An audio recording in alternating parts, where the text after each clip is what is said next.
अभी रुक जाओ, अभी कोई नहीं।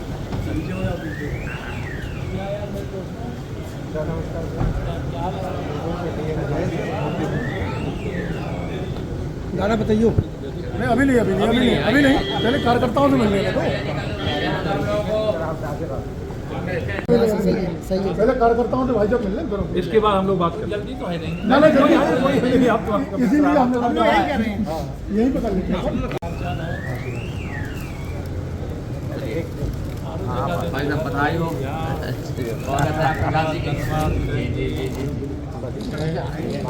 भाई साहब वहाँ लाइन लगा दी, वहाँ पीछे बोल श्याम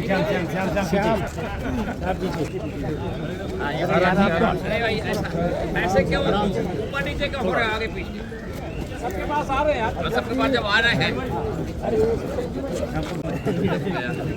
थोड़ा सा जगह बनाओ, थोड़ा सा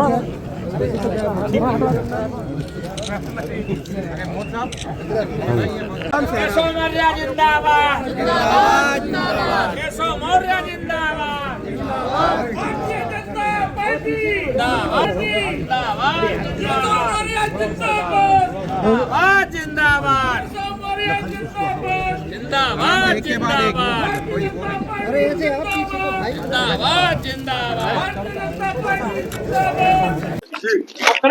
चुनाव प्रचार करते हुए भगवान महाकाल का दर्शन करके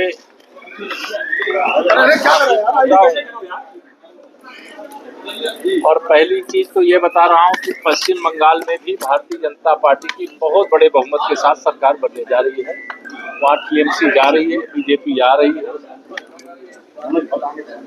उत्तर प्रदेश के अंदर 2027 में तीसरी बार भी भारतीय जनता पार्टी की बहुत बड़े बहुमत से सरकार बनेगी और समाजवादी पार्टी के मुखिया श्री अखिलेश यादव जो मुंगेरी लाल का हसीन सपना देख रहे हैं 2027 को लेकर के, उनका हाल 2017 से भी पूरा होगा। भारतीय जनता पार्टी 2024 लोकसभा चुनाव के बाद लगातार चाहे हरियाणा हो, चाहे महाराष्ट्र हो, चाहे दिल्ली प्रदेश हो, चाहे बिहार प्रदेश हो, चुनाव जीत रही है और पश्चिम बंगाल जीतने जा रही है। असम में हम तीसरी बार सरकार बनाने जा रहे हैं।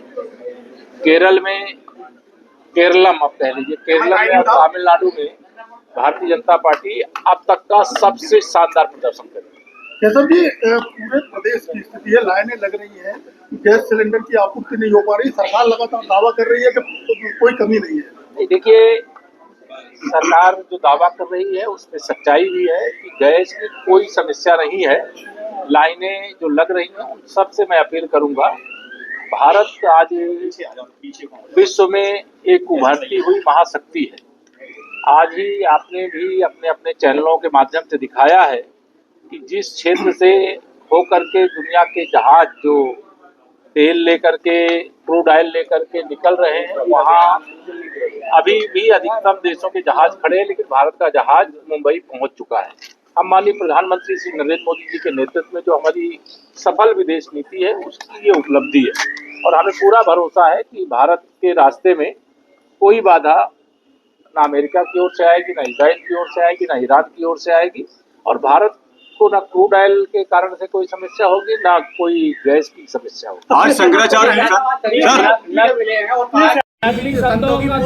नकली संतों का दौर खत्म होगा क्या?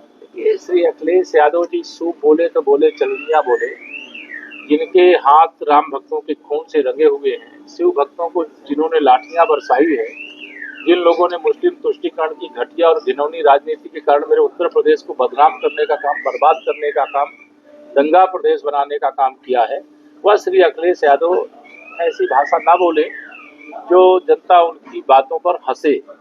श्री अखिलेश यादव जी के मुंह से यह बात शोभा नहीं देती है और भारतीय जनता पार्टी ही सही मायने में सबका साथ, सबका विकास, सबका विश्वास लेकर वो तो कह रहे बीपीडीए हो गया, अखिलेश यादव जी, वो तो कह रहे बीपीडीए हो गया, अखिलेश यादव जी कह रहे हैं बीपीडीए हो गया, बीपीडीए हो गया, ब्राह्मणों को भी जोड़ा जाएगा बीपीडीए में, वो तो कह रहे हैं। श्री अखिलेश यादव जी के ऊपर मुझे इसीलिए हंसी आती है ये जो रोजाना अपना पहले पीडीए फिर बीपीडीए फिर क्या क्या वो रोज नाम बदलते हैं, लेकिन उसके बारे में ये कहा जाता है ये पीडीए जो है पावर ऑफ डिम्पल अखिलेश, मतलब ये पीडीए है जो सारा पावर डिम्पल जी के पास है, सारा पावर अखिलेश जी के पास है। जब यह मुख्यमंत्री थे 2012 से 2017 तक, ना इन्हें पीडीए की याद आई, ना इन्हें ब्राह्मणों की याद आई, ना क्षत्रियों की याद आई, ना वैश्यों की याद आई, ना गरीबों की याद आई, ना पिछड़ों की याद आई, ना दलितों की याद आई, ना आदिवासियों की याद आई।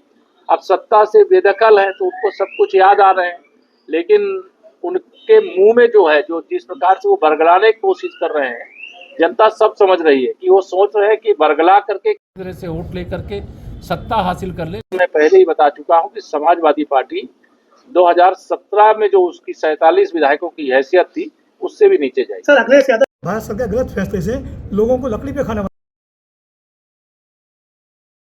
श्री राहुल गांधी जैसे लोग संकट का समय, इतनी घटिया राजनीति करना शर्म आनी चाहिए।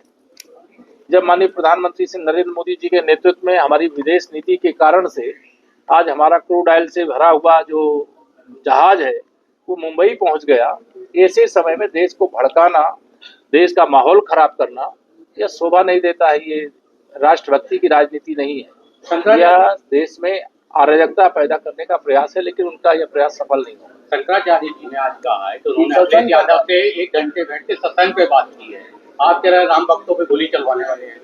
क्या अब उस पर मैं कोई टिप्पणी नहीं करना चाहता। मैं इतना कहना चाहता हूँ, मुंह में राम बगल में छुरी श्री अखिलेश यादव जी लेकर चलते हैं।